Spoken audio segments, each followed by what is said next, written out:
Welcome, good afternoon, and welcome to the Research Data Services landscape. How do you start and where does your library fit in? My name is April Hobbs. I am the Research and Data Strategist for Region 2 of the Network of the National Library of Medicine. Joining me today is Justin De La Cruz, who is the Associate Director for the National Center for Data Services, and Javier Martinez, who is the Program Specialist for NCDS.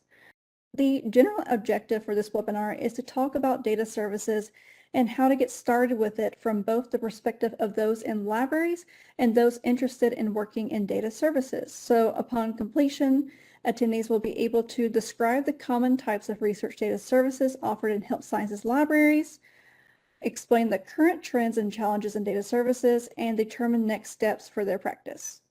All right, and our agenda for today is an overview of the different types of library of data services, benefits of having data services in your library, the current trends and landscape, and then next steps. And if you have any technical issues, we'll be happy to assist. We do encourage everyone to stay muted unless you are going to ask a question, because we do this to minimize background noise. All right, so what is research data services? Currently, data services can be seen as two fairly distinct tracks. One is data management and curation, which deals with things like file naming conventions, data organization, metadata, sharing data through repositories, and data discovery. They also are working within and influencing institutional, funder, and publisher policies around data sharing, data storage, and data ownership. The data science and data literacy track deals with skills for analyzing data, including programming languages, data cleaning, and data visualization.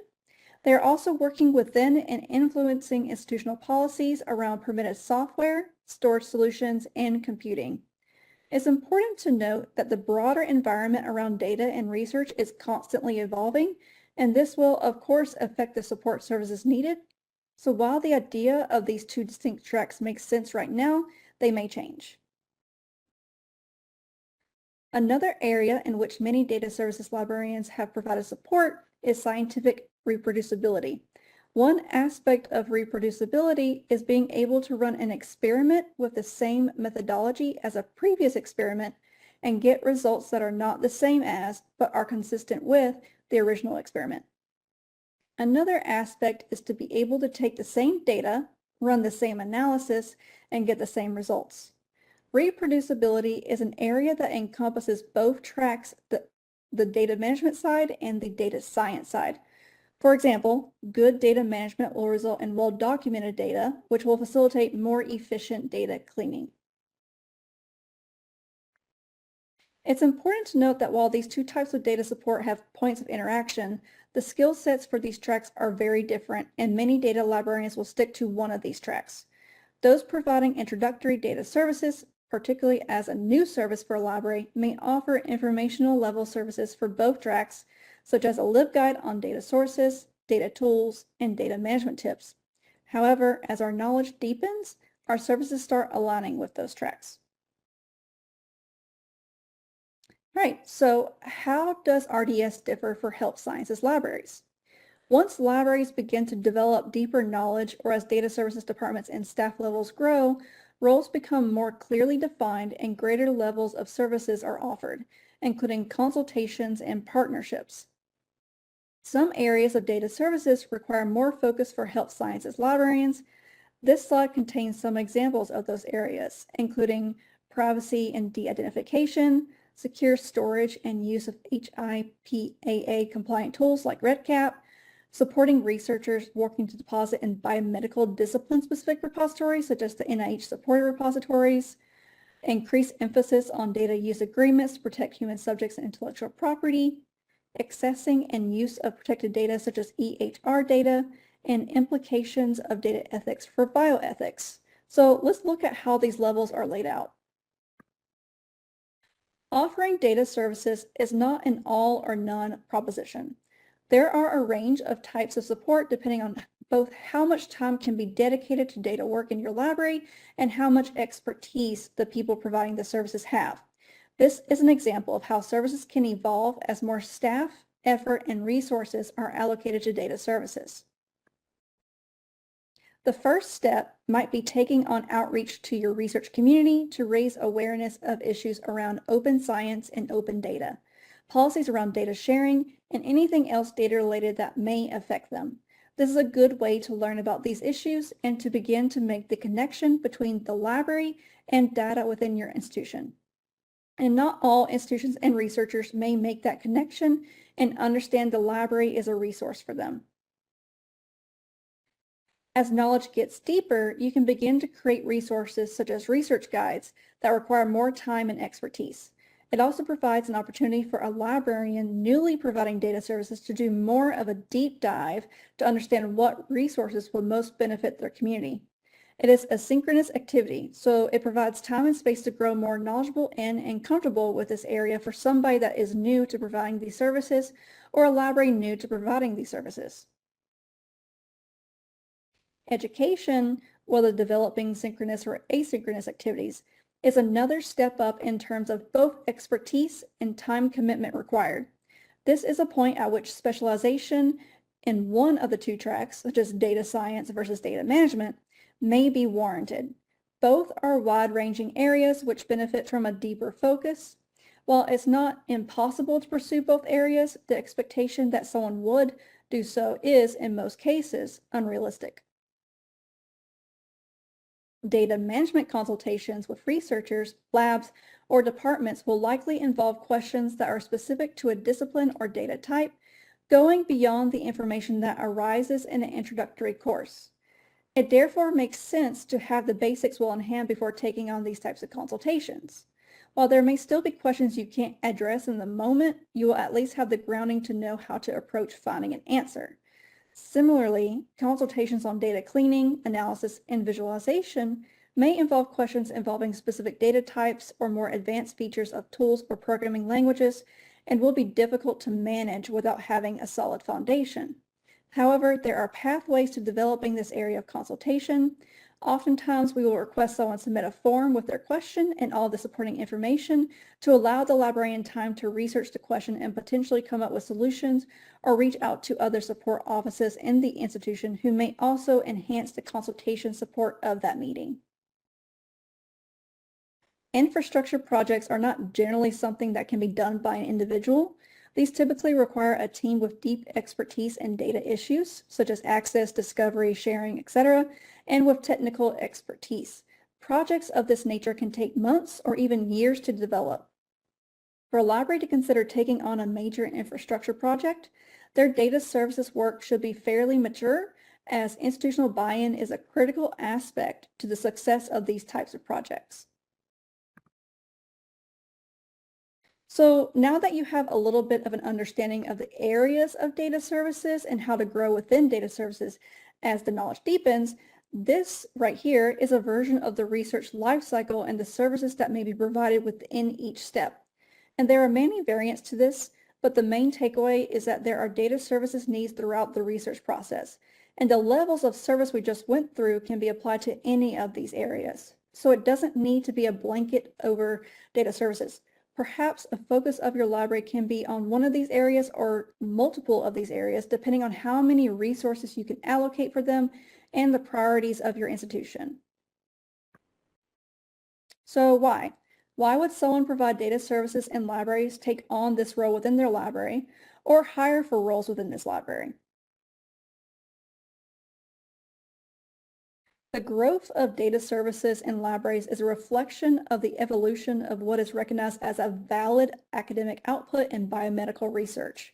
When this is confined to books, conference papers, and journal articles, services such as searching, systematic review collaborations, cataloging, and content management are ways that libraries support these academic outputs. And data sets have increasingly been accepted as an important type of academic output and have been accepted as an output that can be included in an NIH BioSketch since 2015. Data sets are much more complex than journal articles or books in many respects. They can consist of different data types, different file types, including proprietary file types. The size may run to terabytes, petabytes, and beyond, and they may lack the necessary metadata to be reused. So the support needed to ensure the preservation, discovery, and reuse of data is correspondingly much more varied. And some of the ways that datasets can be supported as an academic output is providing training and assistance to ensure that data is collected, analyzed, and documented in ways that ensure that the resulting dataset will be fair, which is findable, accessible, interoperable, and reusable. Software has also become more recognized as an important academic contribution. Supporting software as an academic output serves two purposes. First, research reproducibility requires that any software used in data collection, cleaning, analysis, or visualization is fully documented. Second, this documentation is needed so that others can use the software, thus increasing its impact. There's a lot that's going on in terms of making data available, so just making quality metadata and having things being machine actionable, as well as supporting software and even making research software fair as well. So the role of libraries should be to support preservation and access to all academic outputs, even as their nature evolved, rather than only just the outputs that were traditionally accepted at a given point in time. So that's a quick overview of kind of the history of a research data services and some of the roles within research data services. Is there any questions so far? Okay, if there's no questions, we'll move on. All right, so let's look at the current landscape. Research data services, or RDS, have become a critically important topic for academic libraries. R1 universities, so doctoral universities with very high level of research activity, and others in that category have a range between 0 to 10 data librarians, with an average of about 2 data librarians per institution. This information was gathered in 2019 from 131 R1 universities, and we expect that this number has grown significantly, so more research needs to be done to assess the current status of data services. And the State of Open Data 2022 found that 72% of researchers would rely on internal institutional resources to make their data more open. Researchers are looking for and relying on those internal support networks, so having a dedicated data services team, committee, or librarian on campus as a resource can be very beneficial.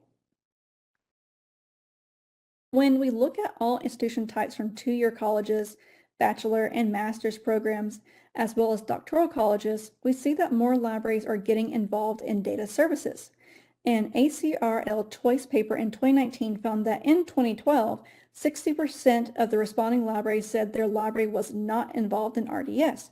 But by 2016, just 44.1%, which is 82, of the responding libraries were not involved in any RDS. You see that number decreasing, and more libraries are starting or expanding data services. Services like consulting on metadata standards, data management plans, offering technical support, and participating in data policy development have all increased since 2011, and we only see that number and pattern growing still. Many data librarian jobs are at universities with higher research activity. However, a growing number of libraries of all types, including public libraries, are seeking to provide data services. In addition, those jobs aren't solely about data or data skills. Like most library jobs, outreach, making inroads, making connections are a big part of the job. There may be some resistance, so having good connections and building upon those will help people see the library in that data role. And you may have the best data resources around, but you still need to make those connections across campus and get buy-in from faculty and researchers in order to be successful. General data management, data repositories, and curation are some of the most common responsibilities, but it really depends on your institution and how data services would fit into the library's mission and work, as well as the needs for your institution.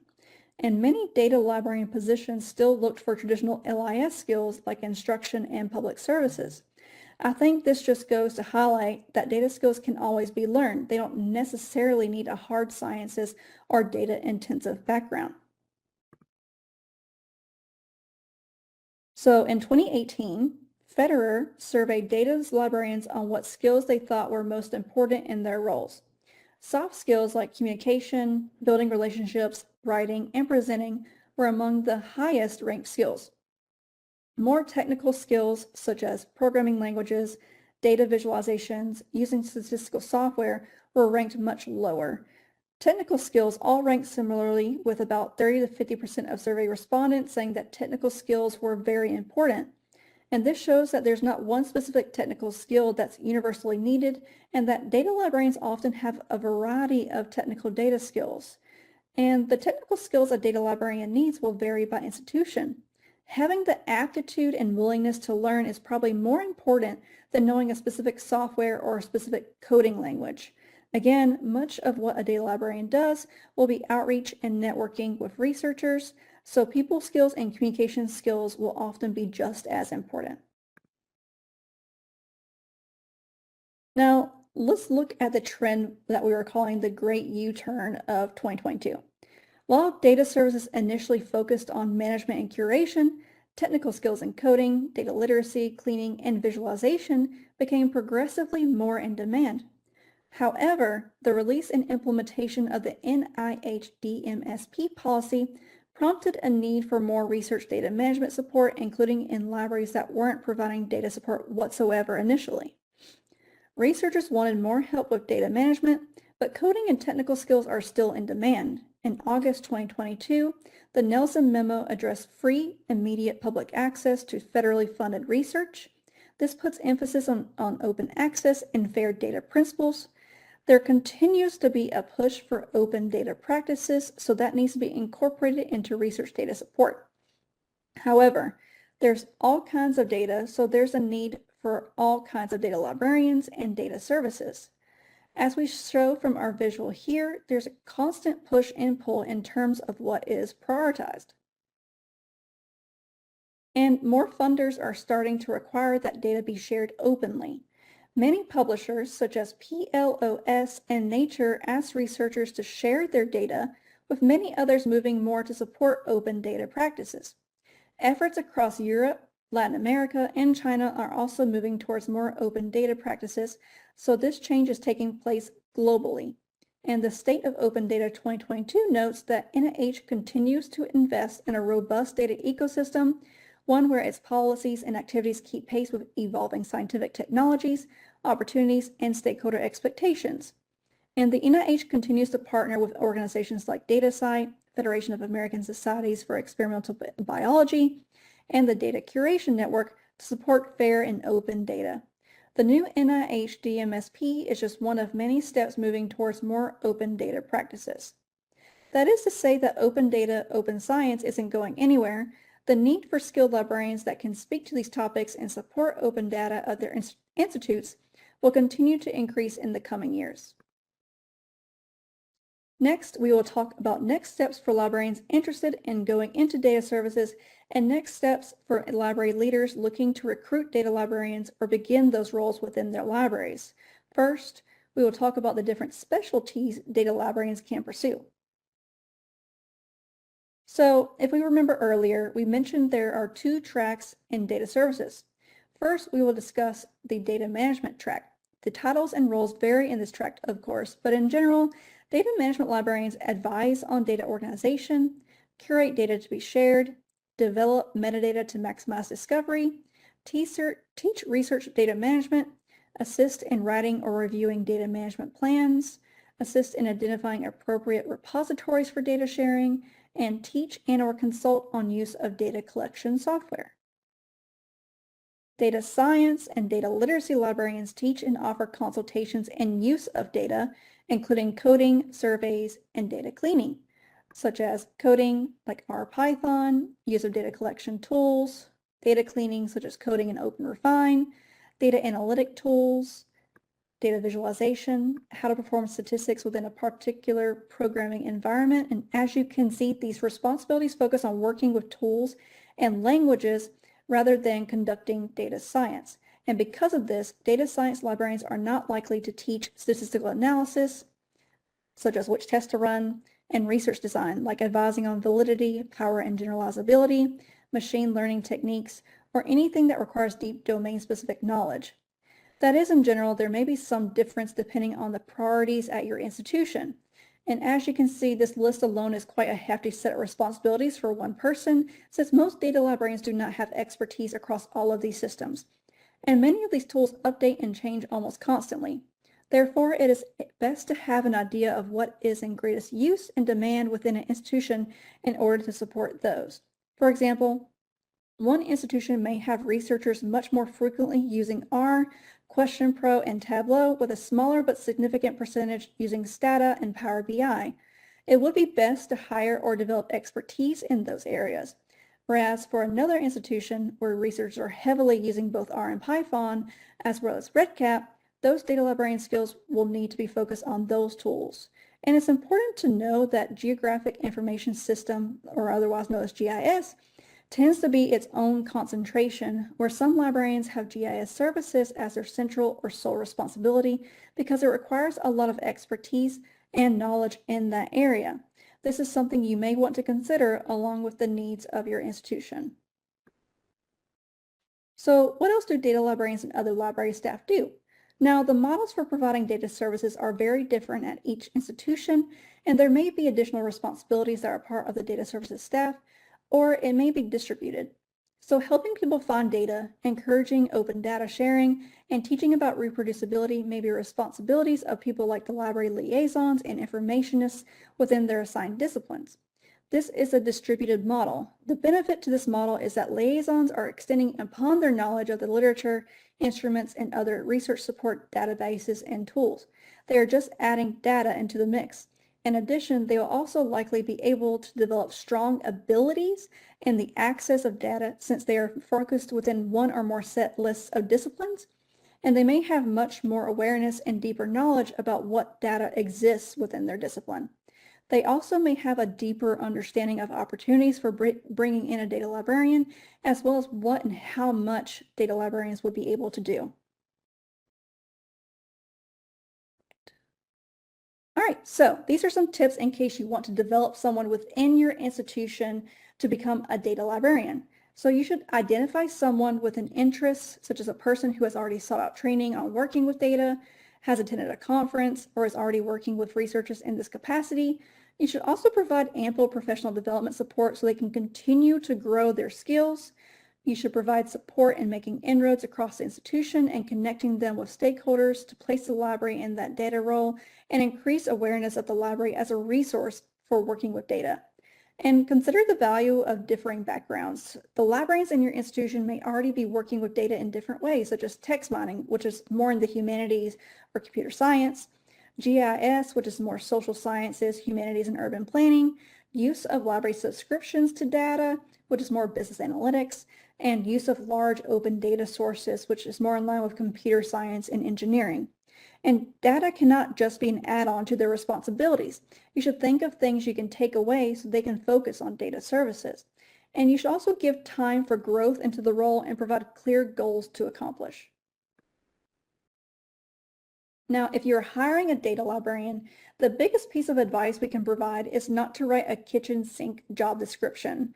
Think about whether you want a data librarian. Do you want a research impact or assessment librarian instead? What is it that you actually want or need? Think about how fair it would be for one person to have all these roles. As you consider this, also think about what specific focus makes sense for your institution and its needs, and draw up a job description based on all of this. Now let's go back to the kitchen sink job description. Here is an example of a kitchen sink job. We have bolded some of the more noteworthy aspects of this job description and have included some of the general characteristics of this job type. So some characteristics of a kitchen sink post include multiple responsibilities, spanning both data services tracks as well as other responsibilities. So we see data management, data curation and preservation, as well as support with data analysis, creation, and visualization. They're also teaching data literacy and data management. They're also staffing the service desk for 12 hours per week and serving as the subject liaison for library disciplines. And there's also a large list of required technical skills and software, including R, Python, Power BI, or Tableau. There's no salary listed, or salary is not commensurate with responsibilities. And it's unclear how the position works within the library, or the position might be an ill-fitting department. In this case, you may see that this position is part of the reference department, which may or may not be made for that role. You can also obviously access that for your own library and decide where a data librarian makes the most sense. All right, let's switch over to an example of a good job posting. Now, some of the characteristics that we see is that it has a clearly outlined scope and that this one is the data archivist.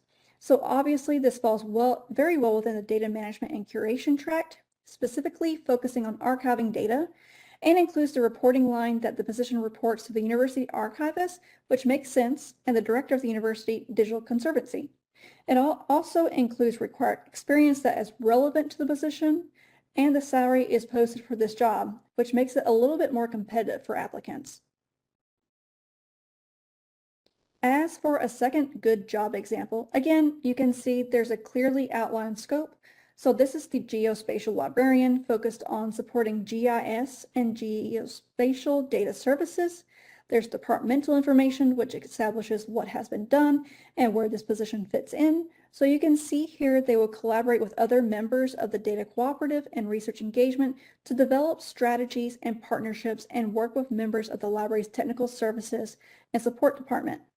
We can see the required technical qualifications align with this position and aren't a laundry list.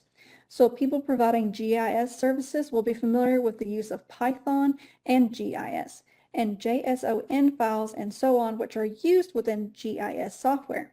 And again, the salary is also posted for this position. So you might ask, how can we hire something so specific when we're just starting and need to cover the breadth of data services?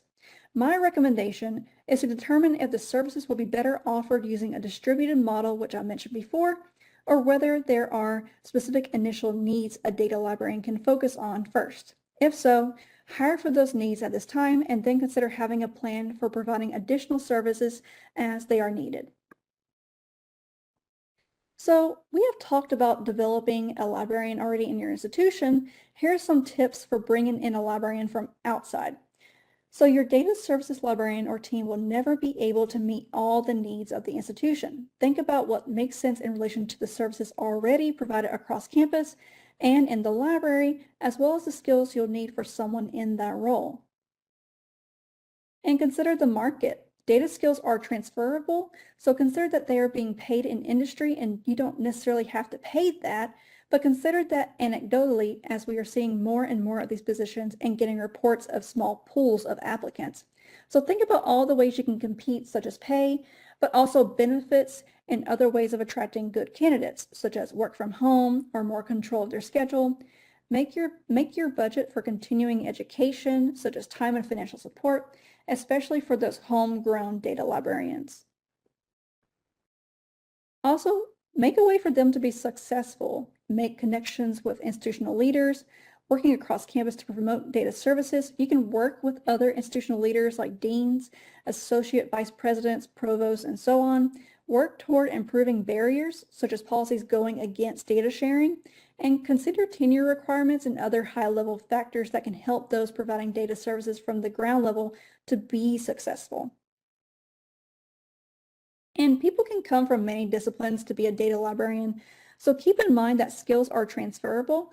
If they have the basic building blocks, they can grow, such as going from knowing R to teaching Python. You may try certain services that are not well received and need to move into another service, continuing to build buy-in, maybe over several years. And be aware of what is more needed for your institution and communicate that to those who are hiring or have hired so that they can be successful and grow in their role. This can also help them understand some of the barriers they may run into. Also, data librarians are successful working in an integrated environment, such as liaison specialists, etc.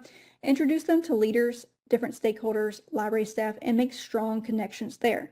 This may also allow you to bundle library services. For example, open access can be grouped with open data in your brochures when you talk about repositories. Think about how you can capitalize on the successes in the library where data services can be added. Maybe you have a project with a researcher. You realize they are working with data, so you may recommend for the data librarian to come in and give a presentation about the services they provide. That way, you can integrate your data library into your existing library ecosystem. Now, there are limitations to the role, such as reproducibility, data literacy, etc.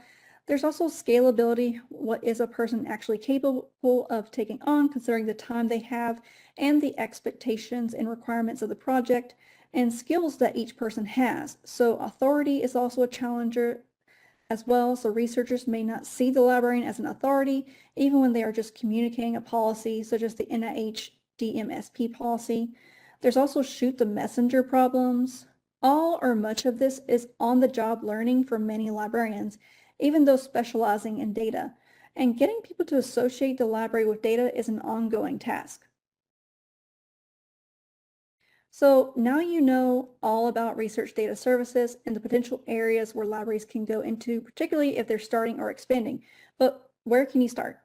Particularly if you want to become a data librarian and grow in the skills. We recommend the MLA Data Services Specialization. You can check out their website with more information about that. These are the kinds of accomplishments that you receive upon completing the Data Services Specialization. Almost everything that we provide that's data related out of the NNLM contributes to this. It's a great place for people to get started and understand what is happening with data services and growing their skills.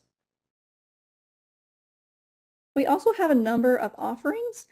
These are some of the ones we've had in the past. We also have some really exciting ones coming up. Now we have Open Refine coming up. I think I highly recommend you sign up for that. And I mentioned all of these that I listed here are also contribute to MLA's data services specialization, including all of our full courses, fundamentals of health sciences, research data management. You can have like the open ones, on-demand modules, our webinars on data management plans, including the DMP tool, but definitely check out our on-demand modules as well. We also have a lot of other resources for NNLM data offerings, including our data pathways, data glossary, the data repository finder, and the NIH data management and sharing policy toolkit. So I will open up the floor for any questions that any of the attendees will have. Me and Justin and Javier will be happy to answer them. Maria, so her question was, is anyone collecting data on the number of libraries that look for data services specializations, such as the ones offered by NNLM or MLA? I feel like that data is usually collected by MLA about which libraries are the ones that are getting those. Am I correct, Justin? Yeah. So MLA keeps track of how many people obtain the DSS and where they're coming from. We also have a program for sponsoring DSS completion through NNLM. So if you are interested in completing the data services specialization with MLA, you can apply for funding for that through NNLM. Thanks for watching. This video was produced by the network of the National Library of Medicine. Select the circular channel icon to subscribe to our channel or select a video thumbnail to watch another video from the channel.